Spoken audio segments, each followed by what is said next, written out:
Assalamualaikum warahmatullahi wabarakatuh. Saudaraku kaum muslimin dan muslimat, saudara sebangsa dan setanah air dimanapun Anda ada dan berada. Bertemu kembali dengan saya Abu Fikri dalam rangka menyampaikan tausiah atau mutiara nasihat yang disampaikan oleh Allah Rasul kepada kita semuanya melalui kitab Quran. Jadi hari ini kita mengenang kembali beberapa kisah pada tanggal 9, tanggal 10, tanggal 11 bulan Juli 2022 yang beberapa hari yang lalu kita sudah lewati. Itu terjadi prosesing kurban. Wujudnya adalah penyembelihan, pemotongan hewan, mulai dari onta, kerbau, sapi, kambing. Mereka disembelih, mereka dipotong. Itu bahasa halusnya. Kalau bahasa kasarnya mereka dibunuh, semuanya dibunuh. Kemudian dagingnya itu kita makan, kita nikmati bersama-sama. Kita bantai dia. Itu bahasa kasarnya. Nah, bahasa kasar ini nampaknya masih cocok untuk kita terima sebagai pelaku daripada penyembelihan itu. Karena dalam perilaku dan perbuatan kita seketika menyembelih hewan tersebut, kita masih kasar, menerjang, menendang, menyeret, mendorong. Akal kita kayaknya belum mampu untuk menciptakan sesuatu di mana hewan tadi dia nyaman sewaktu roboh. Akal kita belum mampu menciptakan alat yang seperti itu. Sehingga lemak menyembelihnya tanpa dia takut, tanpa dia gentar, tanpa dia jantungan. Tanpa harus matanya itu kelihatan putih saja, hitamnya hilang. Semestinya begitu. Nah, alat-alat seperti ini sudah ada di daerah-daerah lain seperti daerah Jawa. Ya, di Sumatera juga ada dan di beberapa tempat. Tapi belum merata di Indonesia ini alat seperti itu. Di mana sapinya itu dimasukkan ke dalam kerangkeng, dia berjalan. Dan kerangkeng itu dirapatkan. Kakinya diikat kanan, diikat kiri. Yang di belakang juga begitu. Kemudian direbahkan pelan-pelan. Kerangkeng sudah punya roda, didorong. Kemudian disembelih baik-baik.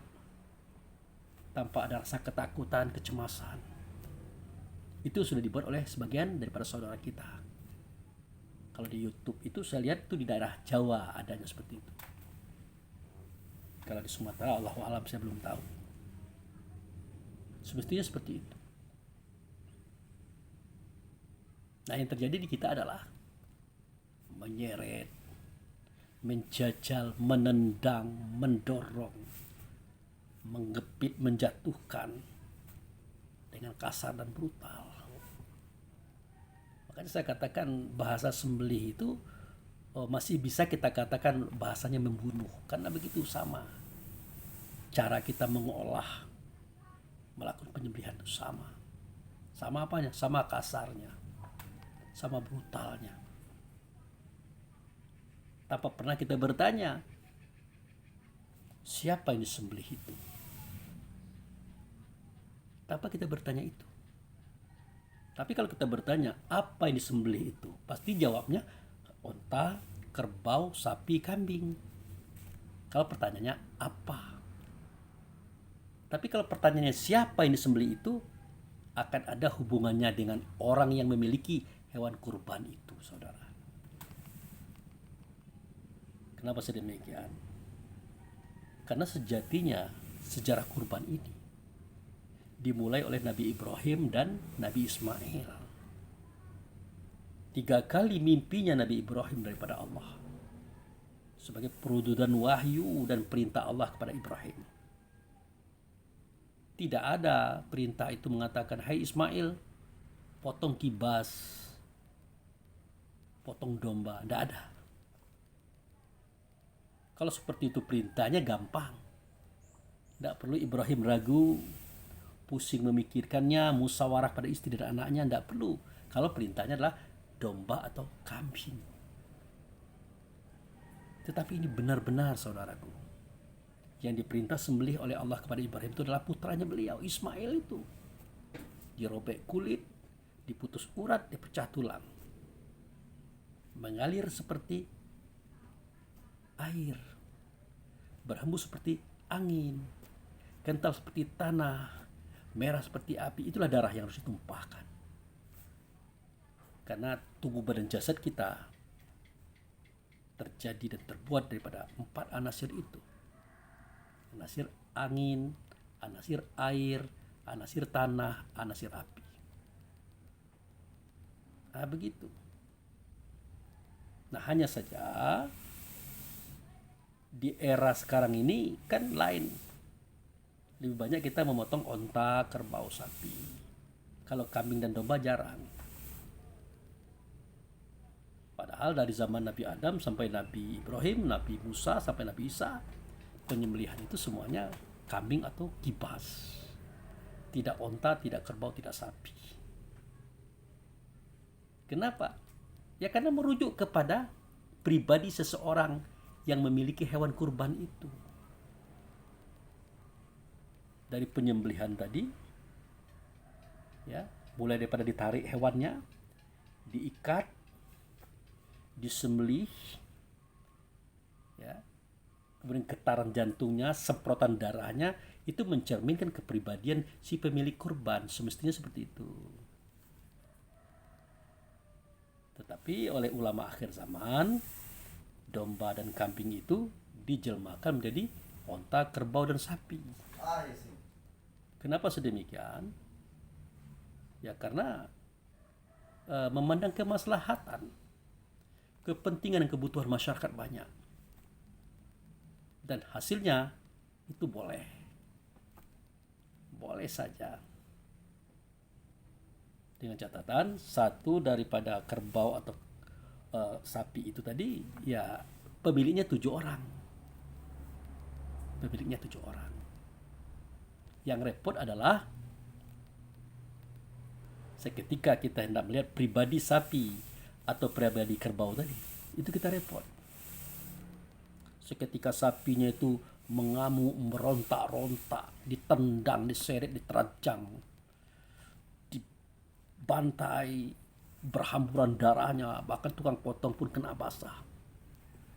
Menunjukkan pribadi yang masih kasar, pribadi yang masih brutal. Siapa yang kasar? Siapa yang brutal? Ya si pemilik kurban.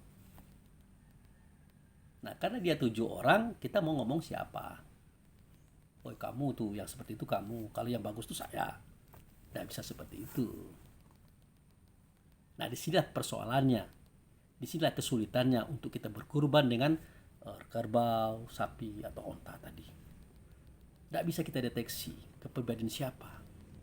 Apa itu cara yang baik yang dilakukan oleh hewan tadi, ataupun cara yang buruk. Kita tidak bisa menunjuk yang baik ini siapa, yang buruk ini siapa, karena dia 7 dalam 1 ekor hewan. Nah, itulah maka zaman Nabi Adam dulu sampai Nabi Ibrahim, Musa, Isa, bahkan Nabi Muhammad sendiri, beliau tidak pernah berkurban dengan onta, kerbau, sapi, tidak pernah.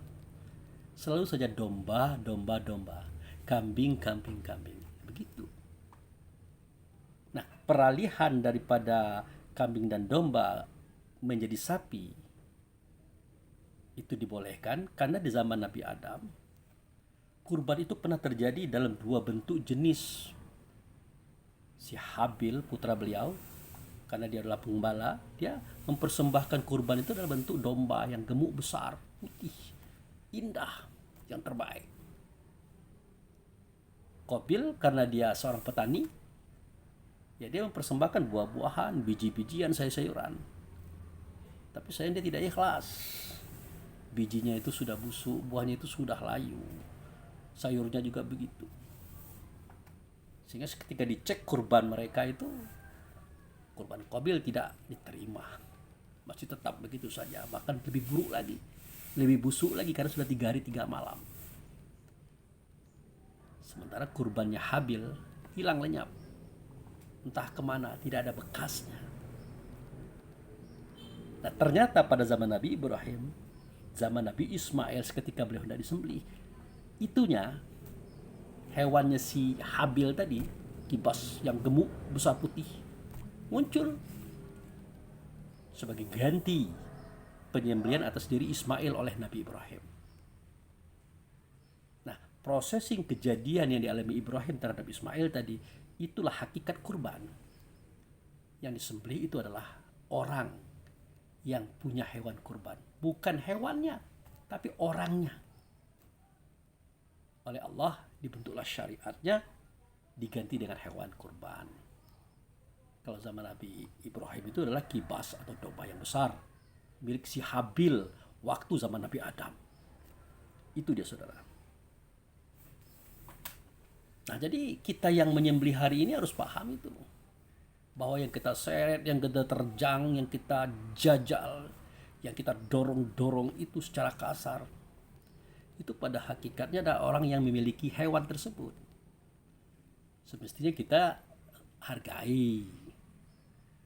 Semestinya yang bersangkutan yang punya hewan korban tersinggung. Kenapa? Karena mereka sama-sama memahami siapa itu si pemilik korban, siapa itu hewan korban. Ternyata hewan kurban itu adalah ganti daripada si pemilik kurban itu sendiri. Tapi oleh karena mereka si tukang jagal, eksekutor, tidak mengerti siapa itu sapi, kerbau, kambing tadi. Yang menyerahkan kurban juga tidak paham siapa dia yang diserahkan kepada eksekutor tadi dalam bentuk kerbau, sapi, dan kambing tadi, maka mereka biasa-biasa saja. Makanya saya katakan semestinya akal fikir kita sebagai hamba Allah tadi digunakan untuk menciptakan suatu alat yang menjadikan hewan tadi nyaman seketika dia dirobohkan. Itu saya sudah lihat di daerah Jawa itu. Ada suatu kerangkeng yang bisa muat 1 ekor sapi, yang elastis bisa dirapatkan dan punya roda, 4 rodanya. Sebelum dirobohkan kerangkeng tadi, kaki yang kanan diikat, kaki yang kanan belakang ikat, begitu juga kiri, baru dirobohkan. Enak penyembelihannya, nyaman dia, tidak ketakutan, tidak penasaran, tidak sampai putihnya kelihatan, hitamnya hilang di matanya, tidak sampai keluar air mata hewan tadi. Itu baru bagus. Nah, ini saudaraku. Nah, ini yang terjadi penyembelihan tatkala hari raya kurban kemarin. Lebih banyak seperti itu. Nah, akan lebih menarik lagi kalau kita mau bertanya. Kalau tadi apa yang disembelih? Jelas itu onta, kerbau, sapi. Siapa yang disembelih? Hakikatnya bukan onta, bukan kerbau, bukan sapi, tetapi sepemilik daripada kurban itu. Itu hakikatnya. Tentu merujuk kepada sejarah Ibrahim dan Ismail tadi. Nah, kita masuk pada bab yang lain. Mengapa onta, kerbau, sapi, kambing itu dia mau dibunuh, dia mau disembelih, dia mau dicencang, dia mau direbus, digulai, direndang, dimakan, disantap? Kenapa dia mau? Oh, dia tidak mau, Pak Abu Fikri. Kita saja memaksa. Tapi ingat loh, mereka itu adalah milik Allah. Mereka itu adalah milik Rasul. Dan Allah dan Rasul pun setuju mereka diperlakukan seperti itu oleh kita. Setuju. Tapi dengan catatan, dengan menyebut nama Allah. Atau dimulai dengan Bismillahirrahmanirrahim. Dengan catatan, pisau penyembelihan itu harus tajam. Dengan catatan, merobohkan itu dengan etika yang baik dan benar. Dengan catatan, penyembelihan itu harus di tempat penyembelihan yang Allah ajarkan, yang Rasul didik terhadap kita. Di mana tempatnya? Nanti kan kita ceritakan. Jadi Allah setuju, Rasul setuju. Semua mereka itu dipotong, disembelih atau dibunuh dalam bahasa kasarnya. Berarti tidak ada kesalahan di sini. Namun kenapa penyembelihan itu kok bisa terjadi? Kenapa? Bukankah yang menang itu kita? Setelah kita robohkan, kita sembelih, kita makan darah daging tulang, urat kita, bentuk tubuh kita terjadi daripada makanan itu sendiri. Kenapa dia bisa seperti itu? Kenapa mereka mau? Di manakah letak keadilannya Allah? Kebenarannya Rasul? Kalau kita menang, kita kenyang, sementara mereka terpotong-potong, teriris-iris dan menderita. Di mana letak keadilan Tuhan? Apa sejarahnya? Ini akan saya sampaikan, saudara. Nah, kita mulai daripada surat Al-Ahzab atau surat nomor 33 ayat 72. Nah, di situ kita temukan kalimat yang bunyinya begini.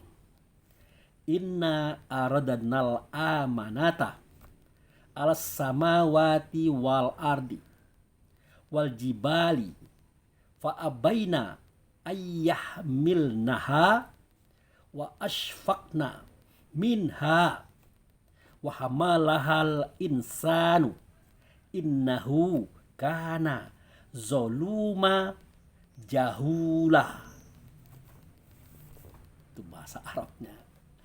Kalau untuk orang Indonesia itu bahasa asing namanya, bahasa yang bukan bahasa kita, tapi bahasa daripada Rasulullah seketika hidup tinggal di daerah itu. Dan juga bahasa yang ada pada kitab Quran, yaitu bahasa Arab.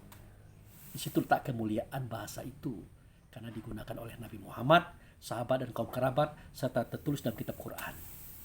Itu alasannya kenapa bahasa Arab itu kita muliakan, karena digunakan untuk itu. Nah, terjemahannya bagaimana Pak Bu Fikri? Nah, terjemahannya begini. Sesungguhnya kami sudah memberikan amanah itu kepada 7 langit, kepada 7 bumi, kepada gunung-gunung. Semua mereka itu menolak amanah tersebut. Menolak. Nah, kenapa mereka menolak? Takut nanti amanah itu tidak bisa mereka emban. Karena kalau amanah daripada Allah, walaupun belum disebutkan, sudah pasti itu beban. Maka amanah itu disembahkan atau diserahkan oleh Allah kepada manusia. Waktu itu namanya Adam. Lalu manusia itu menerima. Maka apa kata Allah? Sesungguhnya manusia itu memang benar-benar zolim dan jahil. Zolim itu dalam bahasa lainnya zulumat, gelap. Jadi manusia itulah gelap. Jahil, bodoh. Jadi yang gelap itu manusia, yang jahil itu adalah manusia. Wujudnya ini. Jadi seketika roh dimasukkan ke dalam tubuh, itu artinya nur dimasukkan ke dalam gelap.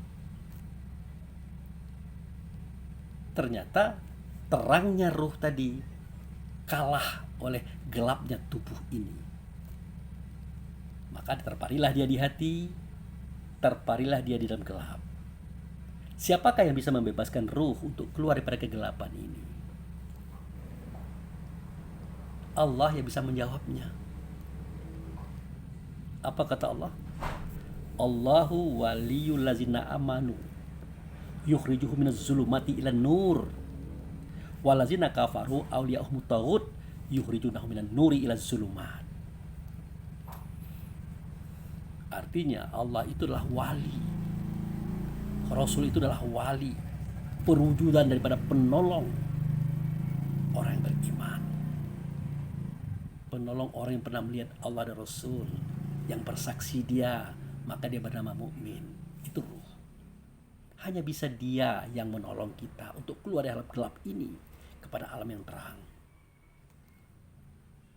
Tetapi orang kafir, orang yang ingkar, itulah dia yang zulumat, itulah dia yang jahil. Dia adalah manusia. Ini dia nih orang kafir nih.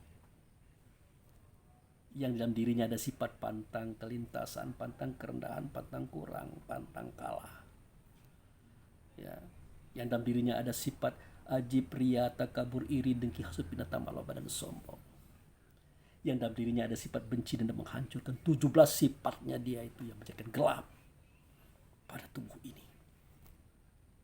Nah, itu saudara. Jadi kembali kita kepada persoalan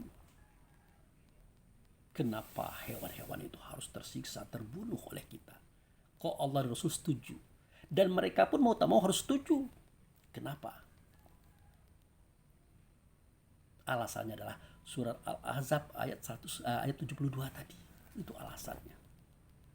Jadi keamanah itu ditawarkan kepada langit, ditawarkan kepada bumi, ditawarkan kepada gunung-gunung, termasuk isi langit dan isi bumi, isi gunung, isi lembah dan laut, sungai dan danau. Semuanya menolak. Termasuk hewan-hewan, buah-buahan, biji-bijian juga menolak untuk menerima amanah itu. Nah, ternyata setelah diserahkan kepada manusia, yaitu Adam beserta keturunannya, mereka menerima. Mereka menyambut dan menyanggupi menerima amanah itu. Maka ditulis oleh Allah dan Rasul melalui tangan-tangan sahabat pada kitab Quran. Dasar manusia itu adalah zulumah, gelap. Dasar manusia itu jahilah, bodoh. Jadi zolim dan bodoh itu adalah sifat manusia. Nah, kezoliman dia, kebodohannya adalah seketika dia tidak melaksanakan amanah itu. Yang justru setelah dibuka rahasianya menjadi perdebatan panjang dan keras antara kita manusia dengan langit dan bumi beserta isi-isinya. Menjadi perdebatan keras. Kenapa? Karena Allah dan Rasul membukakan rahasia daripada amanah itu. Apa amanah itu? Amanah itu adalah suatu bentuk predikat dan gelar yang Allah berikan kepada penerima amanah. Gelarnya adalah Al-Muqarrabun. Orang yang dekat dengan Allah dan Rasul. Bagaimana kedekatannya? Kedekatannya adalah jauh tidak berjarak, dekat tidak berperantara antara kita dengan Allah dan Rasul. Sebegitu agungnya Allah yang nyata keagungan itu pada Rasul, sebegitu agungnya Rasul yang nyata keagungan itu pada kita yang menerima amanah tadi. Luar biasa, saudara. Makanya langit minta lagi, bumi minta lagi, gunung minta lagi, hewan, sayur-sayuran, bijian-bijian minta lagi agar amanah itu dikembalikan kepada mereka. Mereka minta. Kata Allah, tidak bisa, sudah selesai masa penyerahannya. Kalau kalian mau ya tadilah, kenapa harus sekarang? Gitu. Jadi kalian itu juga termasuk hamba-hamba yang takut menerima risiko. Makanya kalian menolak tanpa kalian berpikir, tanpa kalian memperhitungkan apa sih amanahnya. Ya sudahlah, sesuatu yang sudah terjadi, ya sudah terjadi. Lupakan saja, kata Allah. Tapi langit dan bumi beserta isinya tidak rela. Dia ngotot pengen memiliki amanah itu. Termasuk hewan, sayur-sayuran, buah-buahan, biji-bijian, air-airan. Semua isi langit dan bumi. Mengotot, meminta. Akhirnya Allah katakan begini sajalah. Semuanya akan berjalan baik-baik saja. Semuanya akan berjalan dengan nilai yang sama. Dengan catatan, di saat kalian mengabdi kepada aku, kata Allah dan Rasul, caranya adalah kalian mengabdi kepada manusia. Seketika kalian mengabdi kepada manusia dengan baik dan benar, seperti yang aku ajarkan kepada kalian hari ini, maka sama artinya kalian juga menjadi al-muqarrabun, menjadi orang yang dekat kepada Allah. Nah, itu. Jadi bertanya hewan-hewan tadi, maksudnya apa itu ya Allah? Ya kalian bersedia harus menjadi kendaraan mereka, menjadi santapan enak mereka. Kalau onta, kerbau, sapi, kambing, ayam, burung disembelih, dipotong, dicencang-cencang, direbus dan digulai, digoreng, kemudian dimakan, kalian harus mau seperti itu kan? Begitu juga sayur-sayuran, biji-bijian, buah-buahan, air-airan juga kalian harus mau dibegitukan. Begitu cara mengabdi kepadaku dengan cara mengabdi kepada manusia. Nah, beberapa saat makhluk tadi kebingungan. Apa sih maksud daripada Allah dan Rasul ini? Maka disampaikan lagi. Seketika mereka memakan kamu, dari makanan itulah terbentuk darah, daging, dan tulang yang ada pada mereka. Bahkan mereka memproduksi produk sperma yang ada pada diri mereka, yang nanti akan menjadi cikal bakal keturunan mereka. Juga daripada kamu di awalnya, memakan kamu di mulanya. Artinya apa? Seketika mereka makan onta, kerbau, sapi, kambing, burung, ayam, nasi, gandum, roti, meminum air dan macam-macam dengan cara disembelih, dipotong, direbus, digulai, macam-macam. Kan mereka makan. Terbentuklah daging, kulit, bulu, teroma, tulang, otak, urat, dan semuanya. Nah, setelah itu terbentuk, seketika mereka sholat, kamu juga ikut sholat dengannya. Seketika mereka puasa, kamu juga ikut puasa dengannya. Seketika kamu dia berzakat, berinfak, kamu juga ikut berzakat, berinfak dengannya. Seketika kamu haji, menyatakan asyhadu an la ilaha illallah wa asyhadu anna Muhammad Rasulullah untuk yang kesekian kalinya, juga kamu ikut dengannya, menyatakan haji dan persaksian tadi. Nah, kan sama saja hukumnya itu. Kalau dengan itu mereka dekat kepada Rasul, Rasul dekat dengan aku, berarti kalian juga dekat dengan Rasul dan Rasul dekat dengan aku, sama nilainya. Kalau memang kamu ikhlas minta amanah tadi, begitu caranya. Akhirnya tanpa panjang pikir, langit mengatakan siap menjadi atap. Bumi siap diinjak-injak, dikencingi, dikotori, dijadikan tempat baik dan buruk, tempat benar dan maksiat. Dia siap, silahkan. Kemudian onta, kerbau, sapi, ayam, burung, semuanya sayuran, buah, bijian, macam-macam itu siap dipotong-potong, dicencang-cencang, dimasak, digoreng, direbus, dimakan oleh manusia. Siap. Kalau memang begitu caranya ya Allah, kami siap. Kami sanggup. Walaupun kami tahu itu sebuah penderitaan yang berat. Begitu, saudara. Lalu kami pengen tahu ya Allah, apa tandanya?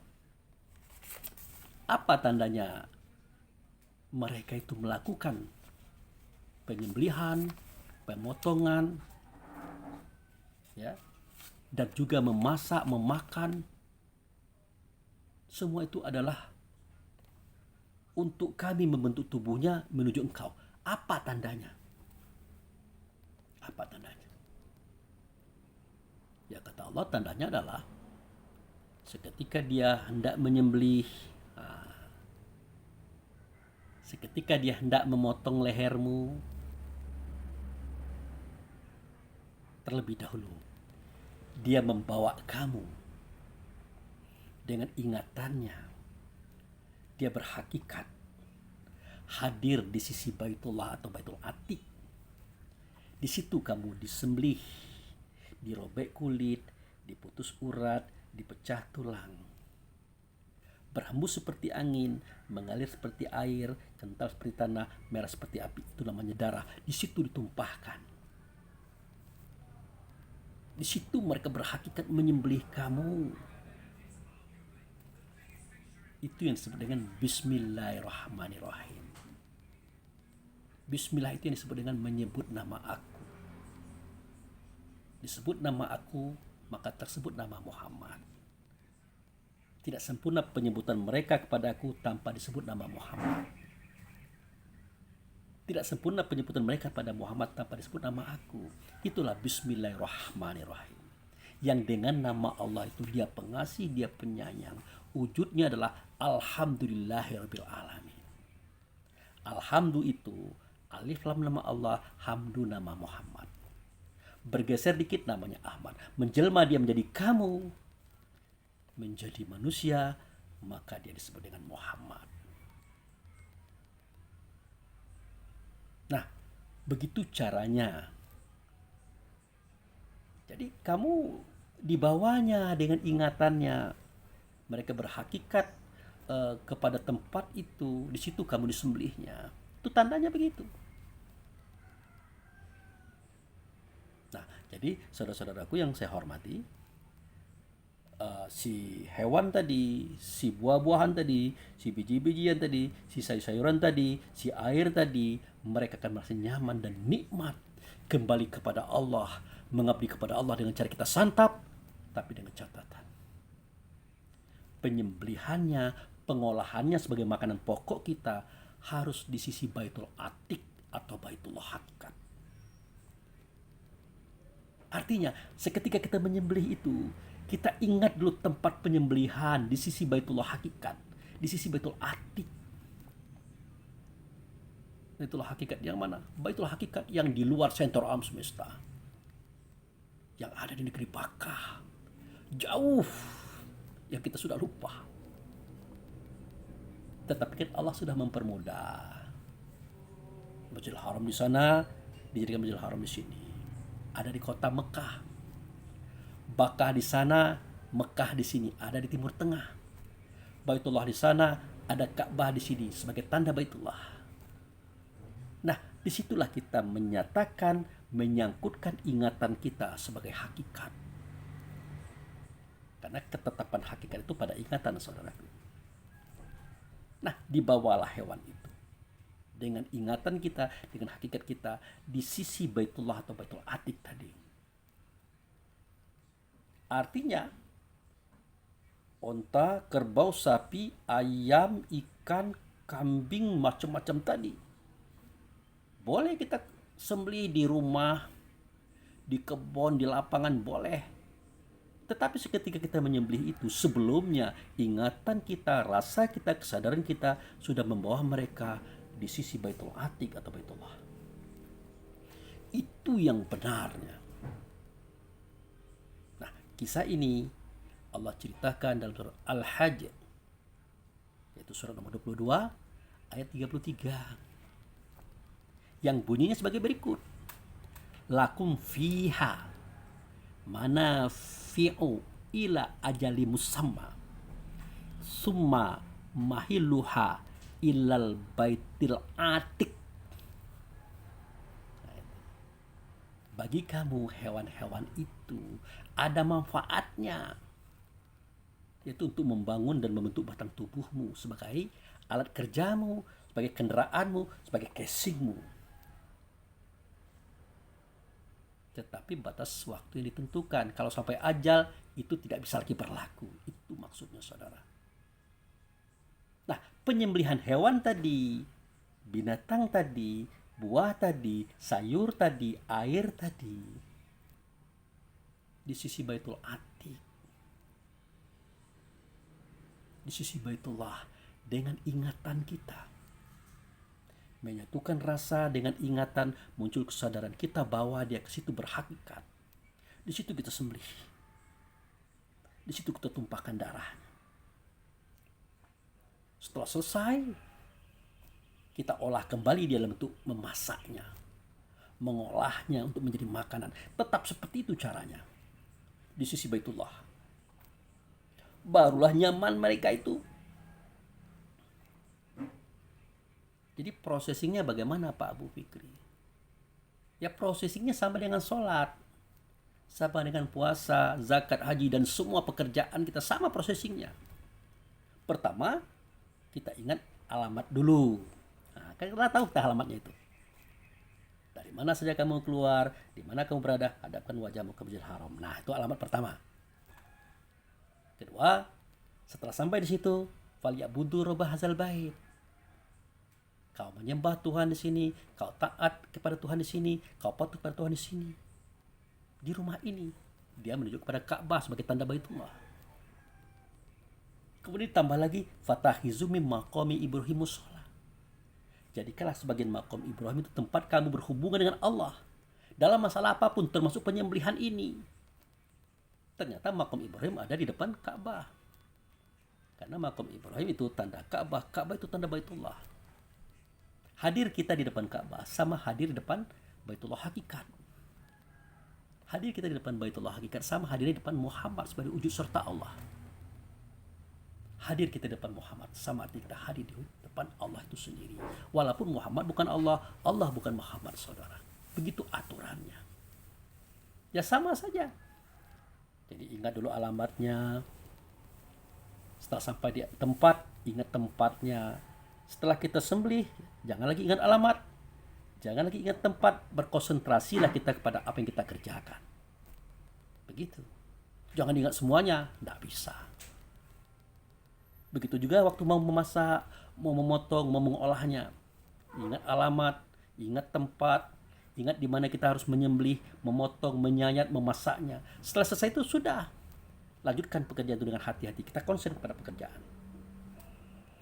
Nah, barulah mereka itu senang hati, tentram jiwa terhadap apa yang sudah kita lakukan kepada mereka sebagai wujud pengabdiannya kepada Allah melalui kita. Itu. Nah, dari sinilah kita baru tahu, saudara. Ternyata pengabdian langit dan bumi. Yang saya katakan kalau bumi kan jelas tuh. Diinjak-injak, dipijak-pijak, dikencingi, dikotori, macam-macam. Mereka tidak memberontak. Coba kita diinjak-injak. Kita dikencingi, dikotori. Tidak mau kita. Terinjak sepatu kaki kita saja, kita heboh. Kita ribut. Tapi mereka tidak. Bukan tidak mau ribut, bisa saja ribut. Jika mereka sudah terlalu jengkel, mereka berdoa kepada Allah, maka Allah izinkan mereka memberontak. Itulah dia gempa bumi. Itulah dia tsunami. Itulah dia longsor.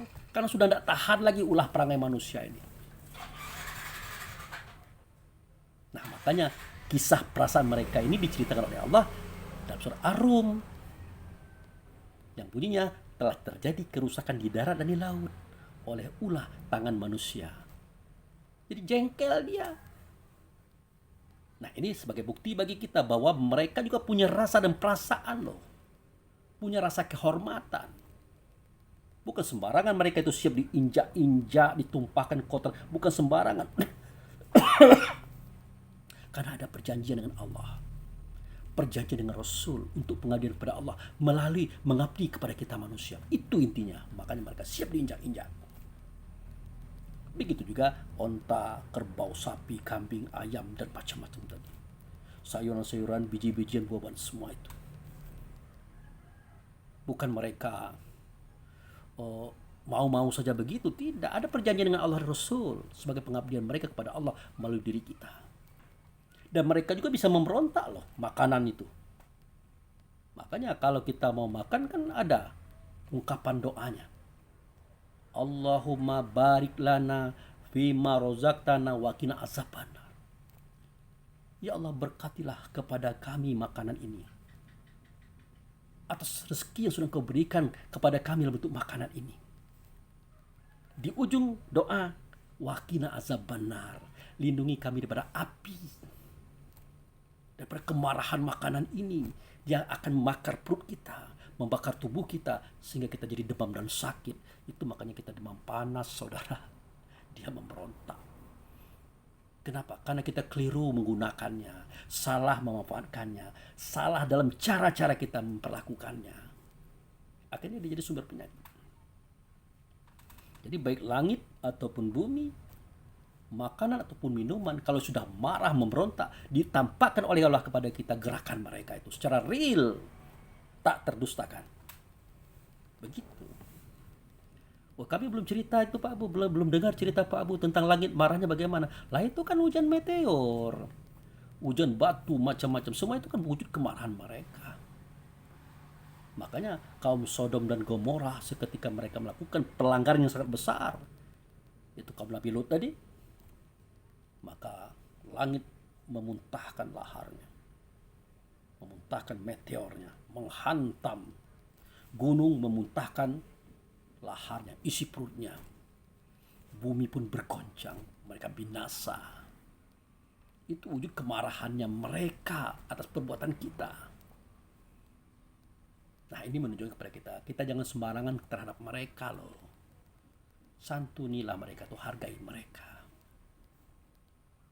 Nah, itu. Jadi kembali kepada persoalan tadi, kenapa dia mau dipotong, diiris, disembelih, digoreng, digulai, dirujak macam-macam tadi? Ya karena begitulah cara pengabdian mereka kepada Allah dengan cara mengabdi kepada diri kita. Dan mereka bisa memberontak, menghantam, menghancurkan kita, tetapi Allah tundukkan mereka kepada kita. Nah, bukti-buktinya itu tadi. Hujan meteor, letusan gunung Merapi, gempa bumi, sakit perut, sakit badan, sakit fisik oleh karena makanan kita berlebihan, salah cara kita menggunakan makan, memasaknya macam-macam tadi. Itu mewujudkan kepada kita bahwa mereka juga bisa marah, mereka juga bisa murka. Tapi banyaklah dia aman damainya ketimbang murkanya. Kenapa? Karena Allah meredam mereka untuk ngamuk. Ini harus kita pahami, saudara. Nah, itulah alasannya kenapa mereka siap dipotong, disembelih, digulai, digoreng. Karena itulah wujud daripada penyembahan mereka, persembahan mereka kepada Allah dan Rasul. Nah, seandainya kita disuruh Allah pilih, hai manusia, hai Abu Fikri, ini ada dua bentuk ibadah kepada aku. Ada dua bentuk pengabdian kepada aku. Pertama, mengucapkan 2 kalimat syahadat, mendirikan sholat, berpuasa di bulan Ramadan, berzakat, berinfak, bersedekah, naik haji. Ini pertama. Yang kedua, dipotong, disembelih, dirujak, digulai, digoreng. Kamu pilih yang mana? Kamu pilih yang mana? Itu pertanyaan Allah dan Rasul kepada saya. Saya juga bertanya kepada Anda. Anda pilih yang mana? Saya tidak percaya Anda mau pilih disembelih. Saya tidak percaya. Saya tidak percaya Anda memilih dipotong-potong, digulai, dirujak. Saya tidak percaya. Pasti Anda akan pilih mengucapkan 2 kalimat syahadat, sholat 5 waktu, puasa di bulan Ramadan, berzakat, berinfak, bersedekah, haji atau umroh. Pasti Anda akan pilih itu. Karena itulah ibadah yang nyaman ketimbang hewan, ya, langit bumi beserta isinya tadi. Itulah ibadah yang aman dan nyaman. Tetapi itu pun tidak kita lakukan, saudara. Itu pun tidak kita buat, saudara. Keterlaluan kita. Keterlaluan. Kita kalah dengan hewan. Maaf, kita kalah dengan binatang. Makanya Allah berkata, Rasul menyampaikan kata itu, walaqad zara'na li jahannam katsiran minal jin wal ins walhum qulubu la yafqahuna biha walhum uyunu la yubsiruna biha walhum uzunu la yasma'una biha ulaika kal an'am bal adol wa ulaika humul ghafilun. Sungguh akan kupenuhkan neraka jahanam itu di dunia, kupenuhkan neraka dalam dirinya, di akhirat kupenuhkan neraka dengan dirinya. Itu bahasanya. Di dunia aku penuhkan neraka di dalam dirinya, di akhirat aku penuhkan neraka dengan dirinya. Jadi di dunia itu neraka masuk ke kita, di akhirat kita yang masuk neraka. Sama-sama terbakar dunia akhirat. Kenapa? Karena punya hati, punya akal, tidak mau berpikir dengannya, punya telinga, punya pendengaran, tidak mau berdengar dengannya, punya penglihatan, tidak mau melihat dengannya. Maka mereka itu sama dengan hewan atau binatang, bahkan lebih, karena mereka itu lalai. Lalai dengan apa? Lalai dengan aturan Allah dan Rasul yang sudah diajarkan semuanya kepada mereka melalui kitab Quran dan hadis serta para ulama warasatul anbiya. Itu persoalannya. Gitu, saudaraku. Nah, jangan seperti itu. Oke lah, terserah Anda mau seperti itu. Tetapi jangan melibatkan yang lain. Langit dan bumi jangan dilibatkan.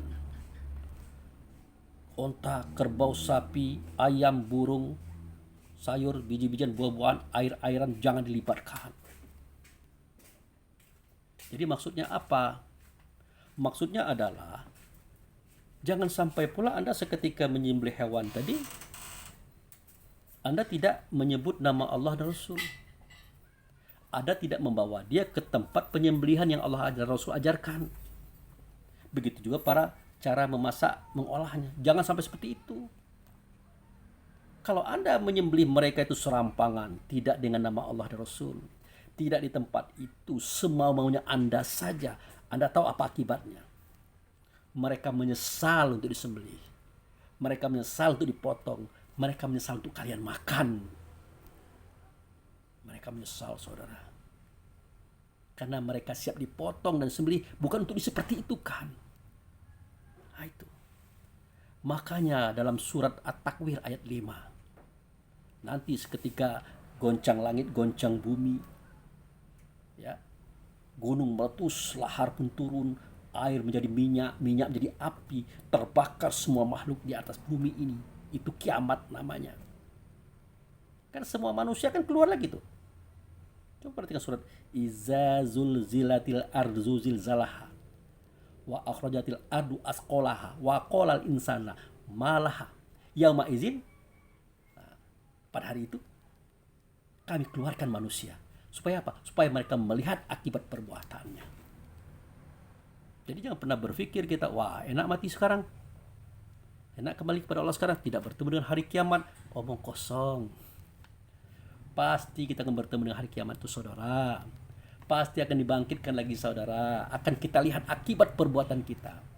Amal-amal kita akan kita lihat. Makanya kata Nabi, ada 17 bentuk makhluk waktu itu. Di antaranya ada yang berbentuk babi. Kata sahabat, ya Rasulullah, yang berbentuk babi itu apa? Itu orang sewaktu hidupnya tidak pernah sholat. Ada yang kepalanya besar, bahkan kakinya kecil.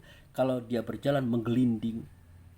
Apa itu? Itu dia punya kepintaran tapi untuk mengelabui orang, untuk membodohi orang.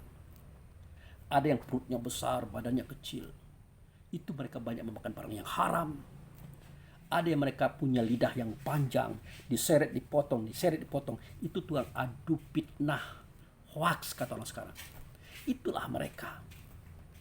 Jadi seketika terjadi goncangan langit dan bumi, semuanya diayak sebelum terjadinya kiamat, maka mereka semuanya dikumpulkan, dibangkitkan. Beruntung kita masih seperti ini, saudara. Itu tanda kita selamat. Kita tidak berubah jadi babi, tidak berubah jadi anjing, jadi ular, jadi buaya, jadi hal-hal yang aneh tadi. Itu sudah beruntung. Di mana untungnya? Seketika terjadi pecah langit dan bumi, maka Allah menyelamatkan kita dengan pasukan-pasukannya untuk dia angkat ke tempat yang tinggi, namanya Al-A'raf. Sehingga kita tidak merasakan derita itu, tetapi menderita melihat keadaan mereka. Seketika kita melihat ke kanan, kita lihat ahli surga, nyaman, senyum kita. Seketika kita melihat ke kiri, kita lihat mereka berantakan, hancur-hancuran karena ulah perbuatan mereka. Nah, semuanya sudah selesai, semuanya sudah binasa, rata dengan tanah. Habislah masa. Matilah yang di langit, matilah yang di bumi. Semuanya senyap. Hanya Allah yang nyata pada Rasul, yang menjadi raja di raja pada waktu itu, saudara. Itu. Nah, kemudian dibangkitkanlah semua makhluk tadi. Pecahlah tanah-tanah mereka. Muncul mereka dengan wujud mereka masing-masing. Ternyata pada waktu itu hewan-hewan tadi juga muncul. Nah, muncul. Itu silakan kita lihat di surat Takwir ayat 5. Yang kira-kira bunyinya, seketika hewan-hewan itu kami bangkitkan. Untuk apa mereka dibangkitkan? Ya, untuk menuntut kita. Sebenarnya hewan-hewan itu hanya satu nama perwakilan. Langit dan bumi, hewan-hewanan, buah-buahan, biji-bijian, sayur-sayuran, semuanya mencari kita, menuntut kita. Kenapa mereka tidak dihargai? Kenapa mereka tidak dihormati? Kenapa mereka dimakan dan diolah tidak menggunakan pola yang sudah Allah Rasul ajarkan kepada kita. Menjadi tuntutan mereka. Nah, inilah saudaraku cerita kisah tentang hewan kurban. Ya, dia siap dijadikan apa saja. Buah-buahan, tumbuh-tumbuhan, biji-bijian, sayur-sayuran yang mereka siap disantap dengan cara apa saja. Karena mereka ingin dekat dengan Allah dengan cara mendukung terbentuknya tubuh badan jasad kita. Supaya mereka ikut-ikutan di dalam kita menyembah Allah, sujud kepada Allah, mengabdi kepada Allah. Itu tujuan mereka.